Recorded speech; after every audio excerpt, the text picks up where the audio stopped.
నెల్లూరు జిల్లాలో అన్నదాతల బాధ వర్ణనాతీతంగా ఉంది. అకాల వర్షాలకు పొలాలన్నీ నీట మునిగిపోయాయి. ప్రధానంగా కోతకు వచ్చిన వరి నీట మునగడంతో రైతుల గోస అంతా ఇంతా కాదు.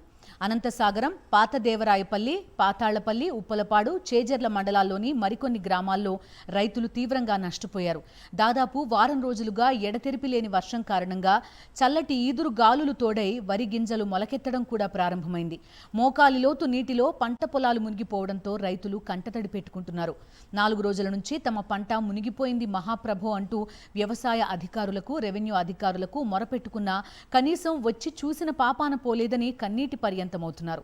ప్రధానంగా ప్రభుత్వం నుంచి ఎటువంటి సాయం అందకపోవడంపై అన్నదాతలు ఆగ్రహం వ్యక్తం చేస్తున్నారు. తమకు ఆత్మహత్యలే శరణ్యం అంటున్నారు అన్నదాతలు.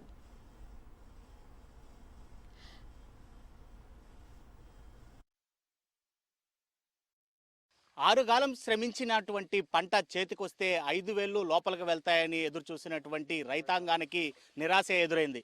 నెల్లూరు జిల్లా వ్యాప్తంగా అకస్మాత్తుగా కురిసినటువంటి వర్షపాతంతో వరి పంట మొత్తం నీట మునిగింది. రైతులు నష్టపోయినటువంటి పరిస్థితి.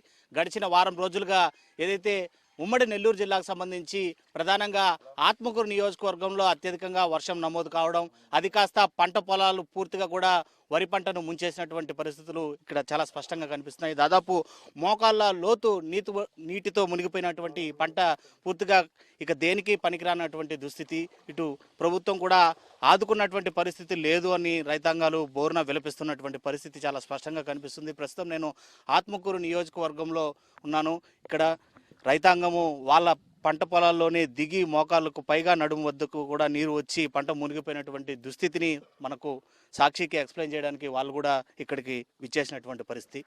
అన్న, ఎన్ని ఎకరాల పొలం ఉంది? 8 ఎకరాలు నాటినాను సార్. నేను నా పేరు వచ్చేసి అల్లా కృష్ణారెడ్డి సార్.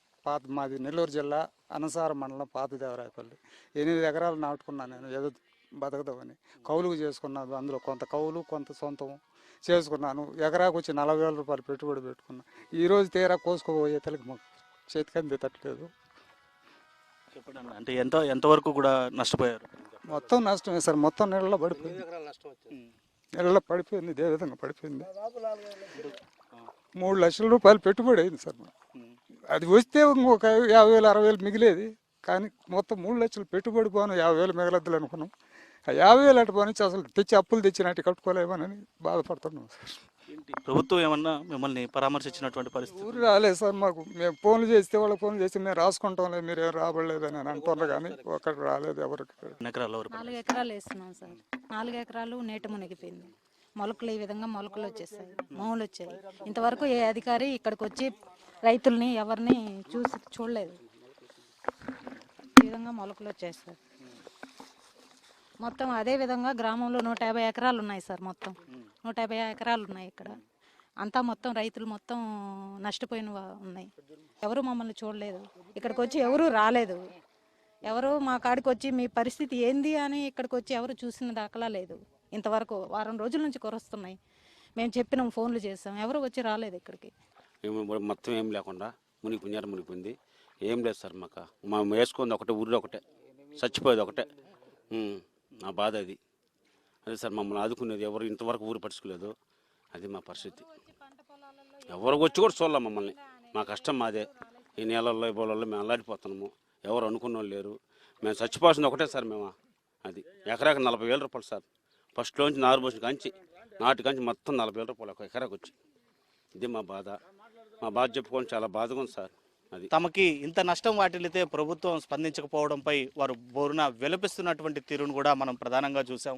అసలు పూర్తిగా నానిపోయి మొలకలు కూడా వచ్చేసినటువంటి ఈ పంట దుస్థితిని ఇకనైనా ప్రభుత్వం స్పందించి తమకు న్యాయం చేయాలని చెప్పి కూడా రైతాంగం కంటతడి పెట్టుకుంటూ ప్రభుత్వాన్ని వేడుకుంటున్నటువంటి పరిస్థితులు అయితే అంతఃస్రాగం మండలంలో అయితే మాత్రం చాలా స్పష్టంగా ఉన్నాయని చెప్పచ్చు. వీడియో జర్నలిస్ట్ భద్రతో లోకేష్, సాక్షి టీవీ.